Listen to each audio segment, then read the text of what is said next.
Hey everyone, Pastor George here, and we're going to talk about chapter 12 of The Reason for God today. And this is one of the most important chapters in the book because this is where Tim Keller kind of starts to make a real case for Christianity. But in order to start to make that case, what he has to do is he has to say, this is what Christianity is all about. And where do you start? Well, you have to start at the cross, right? At the gospel. That's always the best place to start on these things. And so he starts and he talks about the cross. And he talks about how many people have found it to be weird or unbelievable. He quotes Gandhi at the beginning of his book that says that he, likes Jesus and all these other things, but he can just not understand what the cross is, and that he thinks it's kind of a waste of time to even think about it because he doesn't see anything miraculous happening there. And so Tim Keller talks about how at the cross, both mercy and justice were meted out, right? That we have a God that demands justice, but loves people so much that he takes it upon himself, right? Tim Keller says this, I'll just read this. To understand why Jesus had to die, it is important to remember both the result of the cross, costly forgiveness of sins, and the pattern of the cross, reversal of the world's values. On the cross, neither justice nor mercy loses out.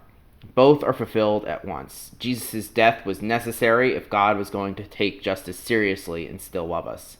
This same concern for both love and justice should mark all our relationships. We should never acquiesce in injustice. Jesus identified with the oppressed, yet we should not try to overcome evil with evil.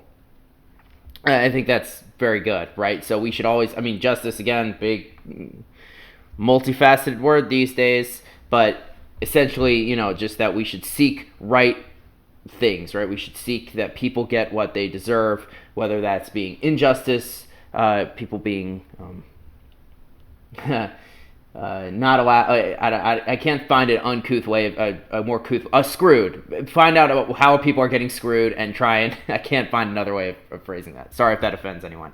And then repair it, right? But that also.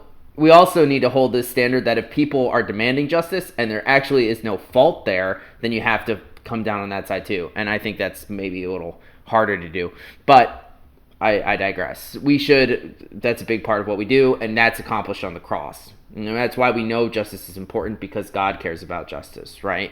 It's not just that we're a bunch of people like Judge Dredd out there just making sure everyone follows the law, right? We just do it because we saw how it's supposed to be do it. And we're supposed to do it with mercy as well, right? We're supposed to hold these things in tandem.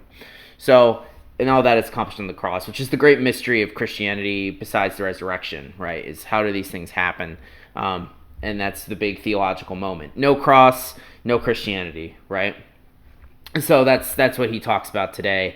I hope this has been informative. I know many of you know this already, but it's always important to be reminded about the gospel. So, hey, there's your reminder, your daily reminder that you're a sinner and you were saved by what Jesus did on the cross.